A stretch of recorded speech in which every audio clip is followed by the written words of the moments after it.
Welcome back this morning. We have Shannon Becker in the studio with his big three news stories of the week. Shannon, good morning. Good morning, Elise. How are you? I'm doing well. How about yourself there? Great as always. Wonderful. Let's take a look at the big three stories this week. Live and local, what's happening where you live.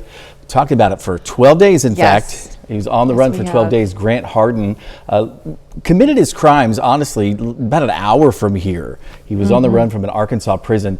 Now, where the prison was about 5 miles from town, what people don't realize, that he was captured north of there in the woods. So he only got about 1.5 miles away, caught on a little creek there called Moccasin Creek. Very interesting. And he was just out there in the woods. Yep. Wow. They haven't told us yet. I'm sure he's obviously told them what he was eating. He That's what I'm curious about, because it was for a long time that he's out there for just about, like you said, not that far away from where he escaped. I think it was obviously planned, but it was just more of an opportunity probably for him to get away. It's not like he had a lot of provisions and anyone to help him. He's now in Gould, Arkansas, the Varner Supermax. No one's ever escaped from there. Okay.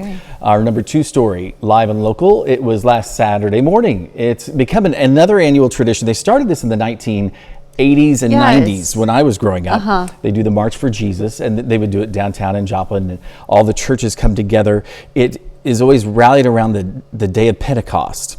Right. So that's when the church in the New Testament was formed, in the New Testament church, if you don't want to necessarily call it. So they come together and they celebrate. There are about 400 people. So it was really, really kind of refreshing to see. Quite a lot of people. 400 people out there in the streets of Joplin. Yeah.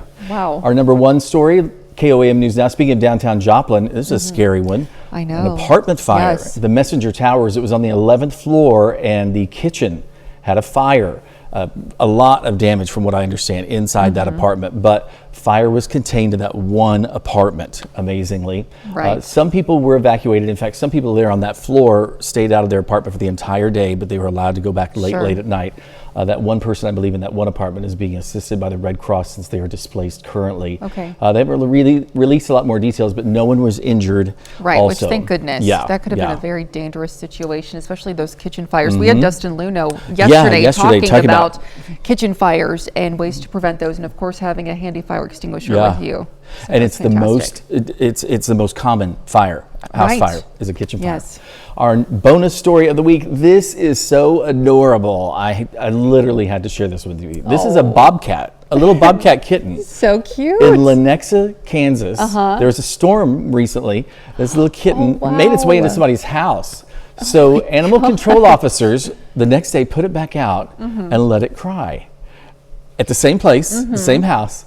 And look, it climbed up on a fence as it was crying, and here comes Mama. Is that not amazing? Mom to the rescue. I can't Super believe mom. it. Look at that. And the video is just wow. And look at it. It's so like, wow. Oh, there you are, little tail like, oh, Mom, I'm thirsty. I want some of that. Mom, move over. Oh, so cute. You can see more of that on our website, KOAM News Now, and our Joplin News First tab.